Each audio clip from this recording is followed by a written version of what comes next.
still personally think 30 centimeters is way too big. Yeah. Do y'all believe in aliens? Oh, today we are gonna watch some more videos by MoreParz. All I see is a shark. I don't think you understand just how old sharks are.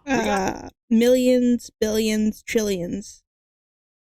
Is that somewhere? Is that kind of close, maybe? A boomer. See, I'm not just talking individual sharks. Yeah. Hammerheads, Bruce from Nemo, Jeff. Yeah. Your average shark lives anywhere between 20 to 80 years. Really? Nothing all that. Green something. I forget the name of them, but they live like hundreds of years, right? Or is it thousands? I forget. But they live a long time. That's special. I'm talking sharks as a species. Yeah. Because Greenland. as a concept, sharks are Hello. one-tricks. They have mained this class through Millions. every single balance adjustment Earth has thrown at them. From Me with maining mercy. climate change, to the Ice Age, to that time God decided to punt a rock at Barney the dinosaur. Yeah, when it comes to prehistoric shark species, most people think of the megalodon. That big boy the size of a cop. I've never watched the Megalodon or any. I've never watched any like Shark Week movie.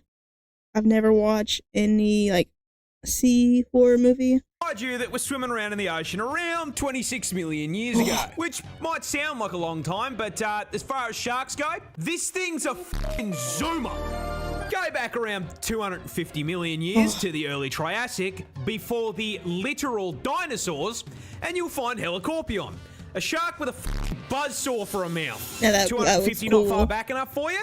Go back around 300 million years, and you will find Adestus, the fucking pog shark. And if that is That was still awesome. not far back enough, you can go all the way back, right to the beginning, to the first recognizable shark, Doliotis problematicus, at 410 million years old. I would not say that's recognizable as a shark. It looks more like a piranha than a shark, but I get what you're going with. I get it. 410 million years. What a boomer.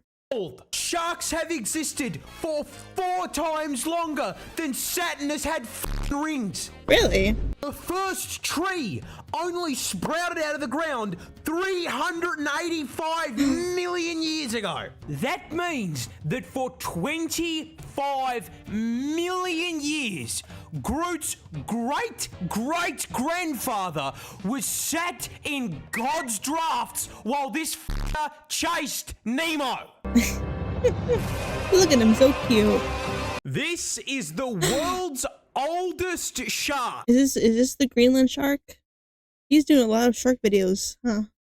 Greenland shark? We got a boomer. But how old actually is it? This absolute fossil over here is the Greenland shark. Yeah, And this may I'm come as a shock smart. to you, but the Greenland shark Greenland? is found in f***ing Greenland. Man.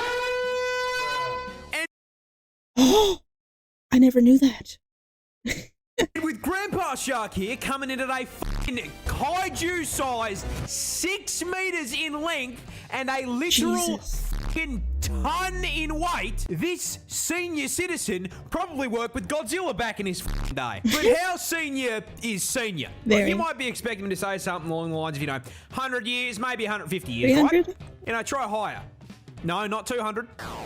Close, but not 300 either. Chocolate. No, the Greenland shark can live up to 500 fucking years. Oh. You're like, I don't think you understand how old that is. So, to put it in perspective, this is Bob. Bob. has just turned 500. Oh, happy birthday, Here is a Bob. list of things this has lived through. All 8 of King Henry's divorces. 6. The invention of chocolate. I remember when they first invented chocolate. Chocolate. Shakespeare's entire lifespan, the Boston Tea Party, the signing of the Declaration of Independence and the Freedom. founding of the United States, the colonization of Australia, the Industrial fucking Revolution, the invention of the light bulb and adoption of electricity. The Titanic becoming a submarine. World War I, the Great Depression. World War II, the Vietnam War. The fucking moon landing and the invention of the internet. The first episode of SpongeBob. Schlett's crimes in 99. 2001. The invasion of Iraq, the global financial crisis, the death of Harambe, Australia catching fire, the virus, and it's still with us today to watch fucking TikTok. Hell yeah. Okay, so Jesus, kangaroo. as the Aussie animal guy, I feel like I might owe you an explanation for this one. Jesus. That is a normal fucking Roo. No, he is not Roosus Christ. Aw. He's not the second coming, Aw. and he's not going to turn your water into wine. Oh, All right, he might turn it into VB if you ask nice. please, please, please. Can I have some, please, please?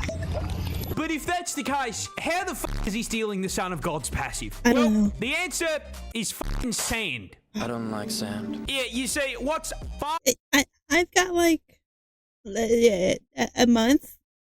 I'm close. In Australia, it's probably 18 or something. So I mean, I'm close. I'm almost there. I'm very close. Please, some wine, good sir. Please, please. far more likely than a Roo being enchanted with water walking is that he's actually running on a sandbar. That is basically just a fancy description for ocean currents piling up a shitload of sand into one place, creating an offshore segment of the water that's not much deeper than a fucking kid's pool. Now, Roos know about sandbars, and they actually very frequently use them as a shortcut to get from A to B to find more food. On my way to the liquor store. While it Hell looks yeah. like Skippy here is stealing Jesus' entire fucking flow, he's actually on a Macca's mish. Huh? Let me get a... There is a competition in America where they vote on the fattest bear. Why did I not know about this? I didn't know about this. Why did no one tell me? I didn't know about this. Huh? When was this? I didn't get a vote. I didn't get a vote. Why did no one tell me? What? Why did That's no one right, tell lads. me? Fuck the Super Bowl. I'm about to introduce you to the most important American sporting event of the year, Fat Bear Week. Hosted by the Katmai National Park and Preserve in Alaska every year from the 23rd to the 30th of September, the public watches as Winnie and Paddington fight it out to see who is the most absolute of units. And this year's highest calorie Kumamane has been crowned. But before that, how the f*** does Fat Bear Week work? I don't know. See, I the just want to event watch is it. held in the lead up to hibernation season, while all of these Big bears are at boy. the peak of their bulk.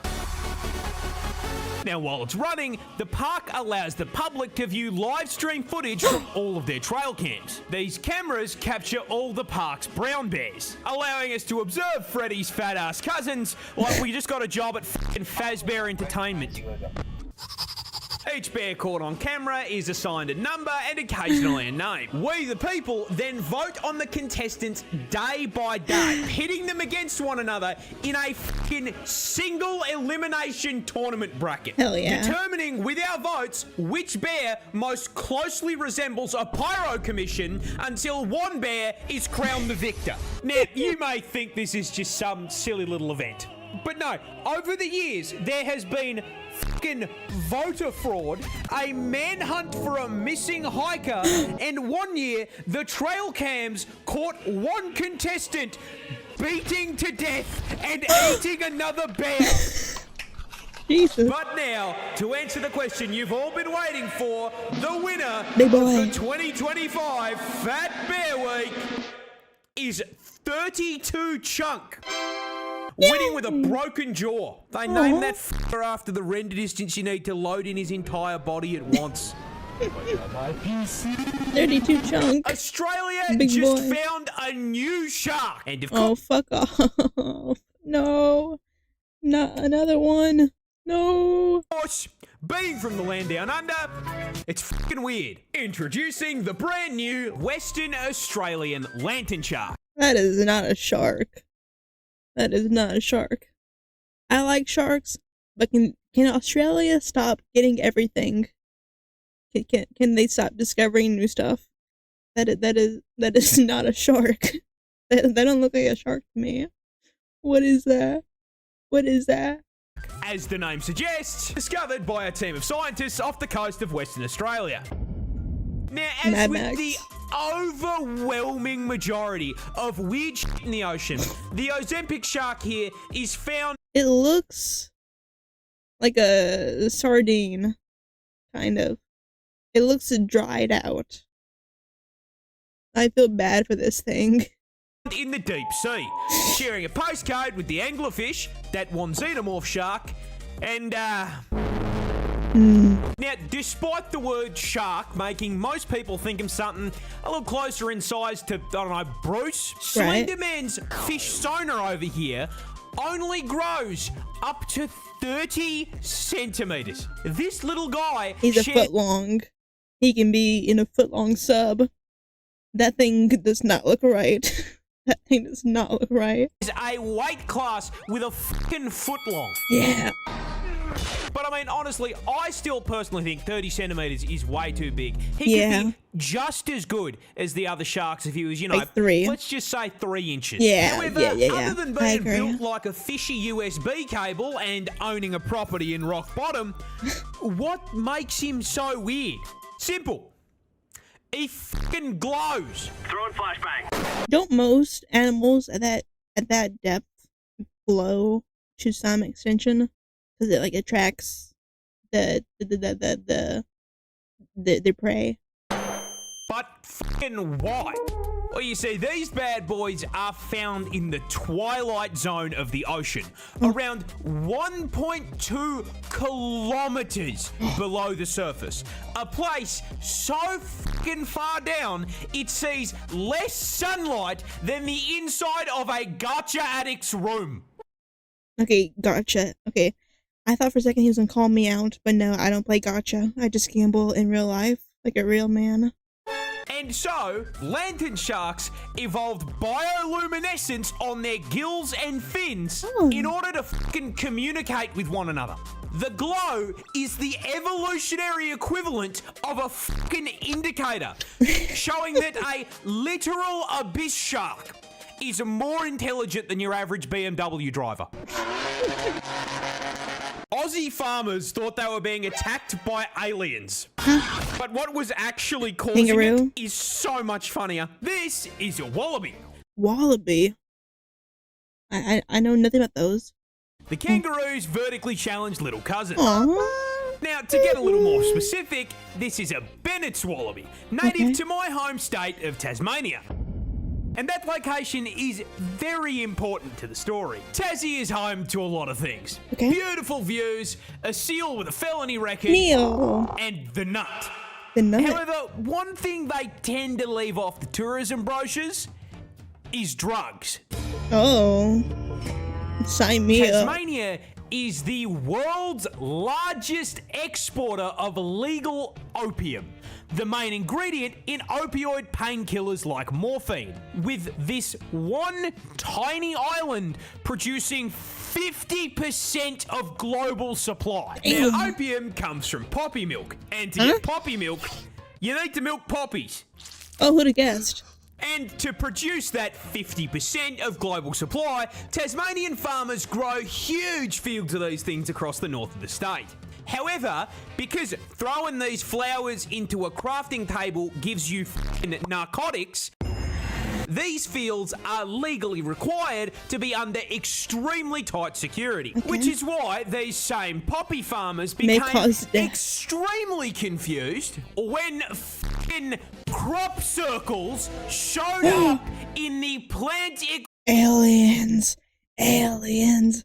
It's aliens. Do y'all believe in aliens? Oh, what the fuck was that? What the fuck? I think a fuse just blew. What the fuck? It smells like smoke. A good way for me to not die is to get this video going, so that way I can end and then look up replacements to this. I am kind of terrified. Back to the video. What are we talking poppy about? milk. And to get poppy milk, you need to milk poppies. Yeah. And to produce that 50% of global supply, Tasmanian farmers grow huge fields of these things across the north of the state. Yeah. However, because throwing these flowers into a crafting table gives you f***ing narcotics, these fields are legally required to be under extremely tight security, which is why these same poppy May farmers cause became death. extremely confused when f***ing The smell is coming back. The smell is slightly coming back. I am scared. YouTube, you're missing out a lot if you don't watch these streams. circles showed up in the plant equivalent of a fucking Town Hall 9 Aliens. Clash of Clans base. The government was getting mad. I was talking about aliens. The government was getting mad. I was talking about aliens. I just become a insane conspiracy theorist after this. They were trying to silence me. They were understandably absolutely fucking bewildered by this, and some people even thought it was aliens. So to figure out whether or not it was It is Halo aliens. Elite drawing this shit, they set up some cameras, and what they saw was this little shit breaking into the field, eating the milk-filled buds, getting absolutely eyed, and then hopping in circles until he passed the f*** out. They thought the f***ing Covenant were invading, and it was a drink-driving wallaby. This shrimp has a gun. No, this isn't a Fortnite skin. That is truly an American shrimp, or whatever you This is said. a real f***ing animal. I'm not really paying attention at this point. I am kind of zoning the fuck out. I'll be honest. And it's called the pistol shrimp. Now, Oh. unsurprisingly, being named after a firearm, of course it's f***ing native to the United States of America. Hell yeah. Where else do you think you were going to find it? However, they can actually be found expressing their Second No, I Amendment didn't. rights over the majority I watched a different one. I watched the boxer crab, I think you're thinking about. Or a different shrimp. I've not seen this. of the globe too. Now, coming in at a huge 2 inches, it is not the size of his body that makes him Huge. special, but the caliber of the big iron on his hip. Or Big should iron I on his say hip. big claw. Ah. You see, that oversized right pincher isn't just because he forgot to, switch hands while doing homework.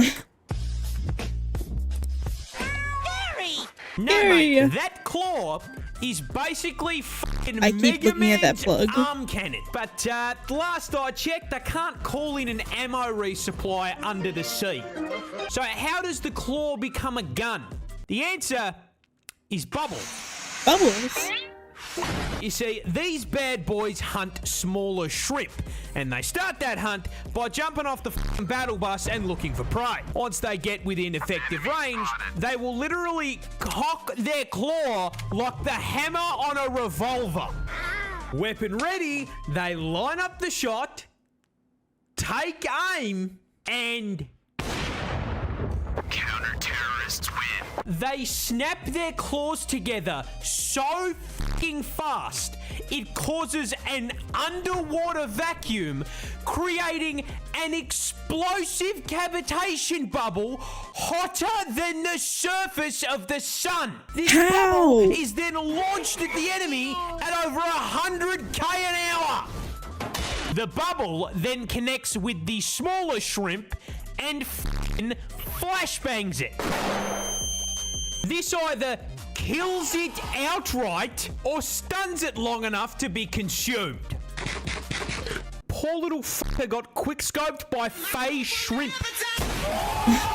This pond is hiding something scary. What? No, not that. A It's job worse. You see, application. these are cranberries, a small red fruit used in Oh. juice, sauces, and even Spiders. Cranberry spiders. Oh, I hate those fuckers. alcohol.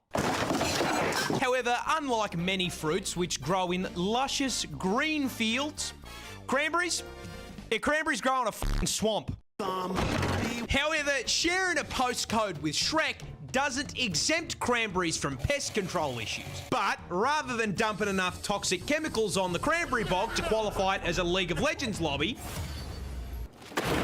cranberry farmers decided to use a more interesting form of Spiders. pest control. Fucking wolf spiders. Yeah. That's right, in order to prevent a horde of bugs from devouring these innocent cranberries. You add bugs. Our brave hell spiders are deployed to the field to protect against the horde. Which works great.